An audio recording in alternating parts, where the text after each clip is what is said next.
పోలవరము వాస్తవానికి నిజం చెప్పాలంటే 1941లో మొట్టమొదటిసారిగా కట్టాలని చెప్పి ఎప్పుడైతే ఆలోచన కలిగిందో అప్పటి నుంచి మెడ్రాస్ ప్రెసిడెన్సీలో, ఆ తర్వాత 1941 తర్వాత నెక్స్ట్ మళ్ళీ ఎప్పుడండి రాజశేఖర రెడ్డి గారు ముఖ్యమంత్రి అయిన తర్వాత 2005 తర్వాత కాదా పోలవరం ప్రాజెక్టును నిజంగా నిర్మాణం అనేది ఖచ్చితంగా చేపట్టిండేదని చెప్పి ఒకసారి ప్రజలందరికీ నేను తెలియజేస్తాను.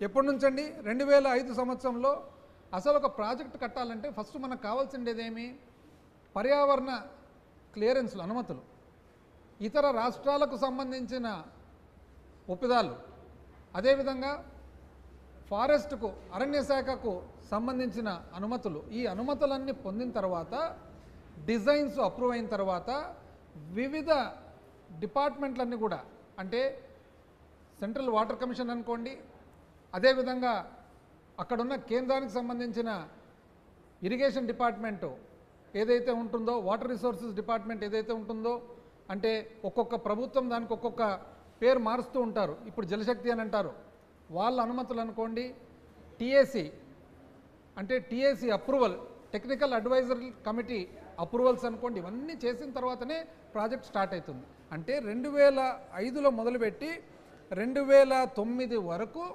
నిజంగా ఖచ్చితంగా పోలవరం పనులు అనేది చేపట్టడం జరిగింది మొట్టమొదటిసారిగా. కానీ ఈరోజు తెలుగుదేశం పార్టీ చంద్రబాబు నాయుడు గారు పోలవరం అసలు మేమే దీన్ని కన్స్ట్రక్షన్కు పూనుకున్నామనేటట్లు ప్రచారం. ఒకవేళ నిజంగా పోలవరం ప్రాజెక్టు మీద మీకు అంత చిత్తశుద్ధి, అంత ఆలోచన ఉంటే పోలవరం ప్రాజెక్టు మీద మీరు ఏం చేసి ఉండాలండి? మీరు యాక్చువల్గా అంతకుముందు కూడా ముఖ్యమంత్రిగా ఉన్నారు కదా, అంతకుముందు ముఖ్యమంత్రిగా ఉన్నప్పుడు మీరు ఎందుకు చేపట్టలేదు? వాస్తవానికి నిజం చెప్పాలంటే మీరు 2014 నుంచి 19 వరకు మీ ప్రభుత్వం ఏర్పాటు చేసుకున్నప్పుడు, మీ ప్రభుత్వము అధికారంలో ఉన్నప్పుడు పోలవరం ప్రాజెక్ట్ అనేది లేట్ అయింది. ఎందుకు లేట్ అయింది? మీరు సంకీర్ణ ప్రభుత్వంలో మీరు భాగస్వాములు అయ్యుండి కూడా మీరు ఒక పెద్ద పొరపాటు చేయడం జరిగింది. 2014లో ఏర్పాటైన వెంటనే తక్షణమే జాతీయ ప్రాజెక్టు కాబట్టి అప్పటి కాంగ్రెస్ ప్రభుత్వం అది జాతీయ ప్రాజెక్టుగా పునర్వ్యవస్థీకరణ చట్టంలో భాగంగా డిక్లేర్ చేయడం జరిగింది. కాబట్టి మీరు వెంటనే చేపట్టితే సరిపోయేది. 2016 సెప్టెంబర్ వరకు మీరు చేపట్టలేదు. అంటే 2014 నుంచి 16 2 కీలకమైన సంవత్సరాలు చేపట్టకుండా మీరు ఒక అప్పటి సంకీర్ణ ప్రభుత్వంతో మీరు అప్పుడు ఎన్డీఏ ప్రభుత్వంలో ఒక ఒప్పందానికి మీరు చేరి ఆ ఒప్పందంలో భాగంగా చాలా పెద్ద పొరపాట్లు చేయడం జరిగింది. ఏమా పొరపాట్లు అంటే మీరు చేసిండేది 2010-11కు సంబంధించిన క్వాంటిటీస్ ఏదైతే, ఎంత మట్టి, ఎంత ఇసుక, ఎంత రాయి, ఎంత కాంక్రీటు, ఎంత స్టీల్ అనేది 2010-11కు సంబంధించిన క్వాంటిటీస్కి ఒప్పుకుంటూ, 2013-14కు సంబంధించిన రేట్లకు ఒప్పుకుంటూ, 2013-14లో వచ్చిన ఏదైతే కొత్త భూసేకరణ చట్టం ఉందో ఆ చట్టాన్ని మీరు పట్టించుకోకుండా, మీరు అకౌంట్లోకి తీసుకోకుండా, మీరు పునరావాసానికి ఎంతమందిని పంపించాలనేది మీరు చూసుకోకుండా, ఎన్ని ఎకరాలు అనేది మీరు క్వాంటిటీ తీసుకోకుండా మీరు కేవలము ఇరిగేషన్ కాంపోనెంట్ మాత్రమే, అంటే 8 సెప్టెంబర్ 2016 ఏదైతే మీరు స్పెషల్ ప్యాకేజ్ అనేది మీరు ఒప్పితం చేసుకున్నారో అప్పటి కేంద్ర ప్రభుత్వంతో, మీరు కేవలము ఓన్లీ ఇరిగేషన్ కాంపోనెంట్ మాత్రమే, అంటే వ్యవసాయానికి సంబంధించినది మాత్రమే, త్రాగునీరు కానీ ఇంకోటి కానీ లెక్క తీసుకోకుండా చేసినందుకు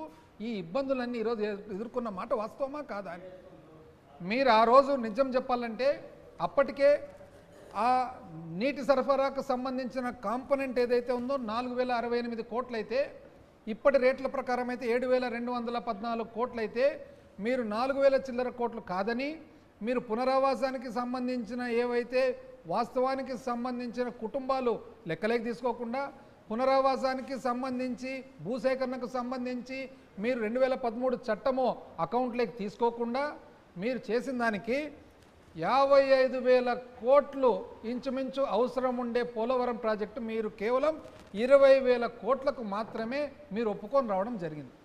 ఎంత అన్యాయం అండి! మీరు కేవలము 26,158 కోట్లకు, అందులో 4,000 చిల్లర కోట్లు పోతే 20,000 చిల్లర కోట్లకు మాత్రం మీరు ఒప్పుకున్నారు. ఇవన్నీ కూడా మీరు చాలా మేధస్సుతో అంటే ఎంతో ఆలోచన ఎంతో అనుభవం అని చెప్పి చెప్పుకునేది మీరు ఏ విధంగా ఒప్పుకున్నారు అని చెప్పి. ఆ తర్వాత వైఎస్ఆర్ కాంగ్రెస్ పార్టీ ఏర్పాటైన తర్వాత ఏమేం సాధించినామనేది ఒక్కసారి మీకు చెప్తాను. వైఎస్ఆర్ కాంగ్రెస్ పార్టీ వాస్తవానికి పోలవరం ప్రాజెక్టు 2005-2006 ధరల ప్రకారము 10,151 కోట్లయితే మరి 2010-11 ధరల ప్రకారము 16,010 కోట్లకు చేరితే ఆ తర్వాత 2014 పునర్వ్యవస్థీకరణ చట్టం ప్రకారంగా మరి పోలవరం ప్రాజెక్టు జాతీయ ప్రాజెక్టుగా పరిగణించి ఆ తర్వాత పోలవరం ప్రాజెక్ట్ అథారిటీ అనేది చేయడం జరిగింది. చేసిన తర్వాత అందులో ఉన్న ఏవైతే పోలవరం ప్రాజెక్ట్ నిర్వహణకు నిర్మాణానికి సంబంధించిన ముఖ్యమైన విషయాలు వచ్చేసి ఒకటి ఇంతవరకు చెప్పినట్లు వాటర్ సప్లై కాంపోనెంట్ 4,000 చిల్లర కోట్లు వాటర్ సప్లై కాంపోనెంట్ను మీరు అసలు నీటి సరఫరా ఏదైతే వైజాగ్కు రాబోయే కాలంలో వైజాగ్ చుట్టుముట్ట ఉండే ప్రాంతాలకు సంబంధించిన నీటి సరఫరా ఉందో ఆ నీటి సరఫరా మీరు పక్కకు పెట్టడం జరిగింది. ఎప్పుడు కూడా మీరు కేంద్ర ప్రభుత్వానికి ఏ విధంగా ఇది మీరు పక్కకు పెట్టానని చెప్పలేదు. మా ప్రభుత్వం వచ్చిన తర్వాత 2019 నుంచి మొట్టమొదటిసారిగా అది టేకప్ చేయడం జరిగింది. ఆ తర్వాత ఏదైతే పోలవరం ప్రాజెక్టు నిర్మాణానికి సంబంధించిన రీయింబర్స్మెంట్ అంటే ఖర్చు మనం పెట్టిన తర్వాత కేంద్ర ప్రభుత్వం మనకు తిరిగి డబ్బులు ఇవ్వాల్సి ఉంది. ఆ రీయింబర్స్మెంట్ అనేది ఇంతకుముందు సంకీర్ణ ప్రభుత్వంలో తెలుగుదేశం పార్టీ ఉన్నప్పుడు ఇక్కడ నుంచి పోలవరం ప్రాజెక్ట్ అథారిటీకి పోతే పోలవరం ప్రాజెక్ట్ అథారిటీ సర్టిఫై చేసిన తర్వాత బిల్లులు జలశక్తికి పంపిస్తే జలశక్తి నుంచి ఫైనాన్స్కు పోతే ఫైనాన్స్ నుంచి ఆర్బీఐకి నాబార్డుకు పోతే అక్కడి నుంచి మళ్ళీ తిరిగి వస్తే అక్కడి నుంచి వచ్చేటప్పటికి ఎన్నో నెలలు పట్టేది. అటువంటిది మేము మా ప్రభుత్వము ముఖ్యమంత్రి గారు ప్రధానమంత్రి గారితో మాట్లాడిన తర్వాత ఇవన్నీ తీసేసి డైరెక్ట్గా స్పెషల్ అసిస్టెన్స్ కింద కేంద్ర ప్రభుత్వం నుంచి తెచ్చిన మాట వాస్తవమా కాదా అని చెప్పి ఈరోజు నేను అడుగుతా ఉన్నా. ఎంత అన్యాయంగా చెప్తారండి. అసలు ఈ వాటర్ సప్లై గురించి as per the guidelines of the national project both irrigation and water supply component should be funded, రెండు కూడా ఇవ్వాలని చెప్పి మా ప్రభుత్వం.